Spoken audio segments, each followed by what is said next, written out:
Baik pemirsa, kembali dalam acara Lentera Islam, mengkaji Islam untuk kehidupan yang lebih sempurna. Di segmen terakhir ini kita masih membawakan satu tema, yaitu tentang kemenangan besar puasa. Di awal tadi kita sudah mengetahui bahwa yang kita lawan adalah musuh terbesar kita yang ada di dalam diri kita. Ketika kita menyalahkan orang lain itu mudah, tetapi ketika kita jarang sekali menyalahkan diri kita sendiri, padahal kesalahan di dalam diri kita sendiri banyak sekali. Maka dari itu, nafsu yang harus kita kalahkan, nafsu yang paling bejat itu adalah nafsu ammarah. Bayangkan ketika orang memiliki nafsu ammarah yang difirmankan tadi di dalam Al-Quran, inna nafsal ammaratum bisu, sesungguhnya nafsu amarah itu adalah menganjurkan kepada kejelekan, dan dia sama sekali tidak menyesal, pemirsa. Nah, lalu yang kedua ini adalah nafsul lawamah. Apa bedanya nafsul lawamah? Wala uqsimu bin nafsil lawamah. Di dalam surat Al-Qiyamah Allah firmankan tentang nafsul lawamah. Nafsu lawamah ini nafsu yang bagaimana? Ini pertengahan. Ketika dia sering melaksanakan kesalahan, sesekali dia menyesal. Dia ingat bahwa ini salah. Tidak seperti nafsu amarah. Ketika nafsu amarah itu dia melakukan kesalahan, dia melakukan kejelekan, sama sekali dia tidak merasa menyesal. Tapi nafsu lawamah ini, ketika dia melakukan kesalahan, baik sengaja maupun tidak disengaja, lalu dia menyesal. Astagfirullahaladzim, ya Allah, kenapa saya lakukan ini? Masya Allah. Kemudian dia bertobat kepada Allah, karena sesuai dengan perintah Allah, ya ayyuhalladzina amanu tubu ilallahi taubatan nasuha. Hai orang yang beriman, jikalau kau telah melakukan kesalahan dan dosa, segeralah kau ingat kepada Allah, bertobatlah dari dosa yang kamu lakukan itu. Namanya taubatan nasuha. Dia bertobat kepada Allah. Tapi namanya manusia, suatu hari imannya turun, nafsunya berada di atas, nafsunya menjadi pemimpin daripada akal. Maka dia melakukan salah dan dosa. Kemudian dia menyesal lagi. Astagfirullah Rabbal baroya, astagfirullah minal khataya. Dia menyesal dengan perbuatannya lagi. Tapi suatu saat kemudian, 1 tahun lagi, seterusnya dia melakukan lagi. Entah dengan apa dia melakukan dosa yang lain atau bagaimana. Ini namanya nafsul lawamah. Setelah melakukan dia nafsu itu, kemudian dia menyesal. Yang terakhir, pemirsa yang dirahmati oleh Allah, nafsu yang ada di dalam diri kita ini, nafsu yang paling terbaik adalah nafsul mutmainnah. Nafsul mutmainnah, nafsu yang tenang jiwanya. Ya ayyatuhan nafsul mutmainnah, irji'i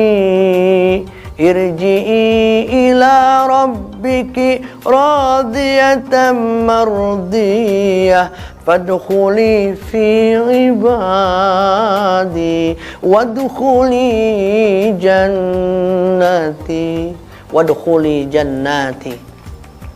Nafsul mutmainnah, irji'i, nafsu yang dia itu hanya mengembalikan segala urusan kepada Allah, memiliki sifat tawakal, menerima apa adanya, tidak menentang.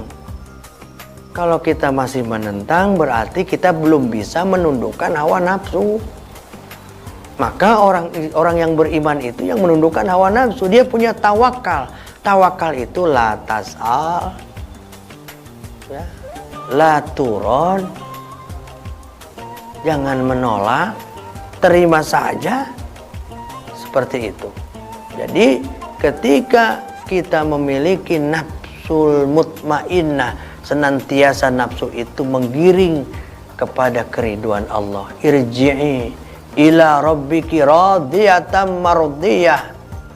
setelah mendapatkan ridho Allah Subhanahu wa taala, fadkhuli fi ibadi, fadkhuli fi ibadi, wadkhuli jannati, masuklah kalian semua yang memiliki nafsul mutmainnah ke dalam surganya Allah. Pemirsa yang dirahmati dan dimuliakan oleh Allah Subhanahu wa taala. Jadi musuh kita ini adalah hawa nafsu yang harus kita perangi. Di antara ketiga itu, manakah hawa nafsu yang kita miliki? Baik, di akhir segmen ini kita akan tarik kesimpulan tentang musuh terbesar orang yang berpuasa. Pemirsa yang dirahmati dan dimuliakan oleh Allah Subhanahu wa taala.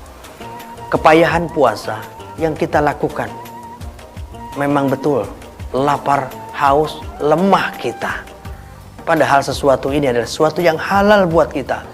Tapi ketika kita berpuasa dilarang sebelum terbenamnya matahari waktu maghrib tiba. Lemah, lelah, letih, lesu kita, berarti kita sedang berperang. Tapi kita tidak menggunakan senjata, tapi kita tidak memukul.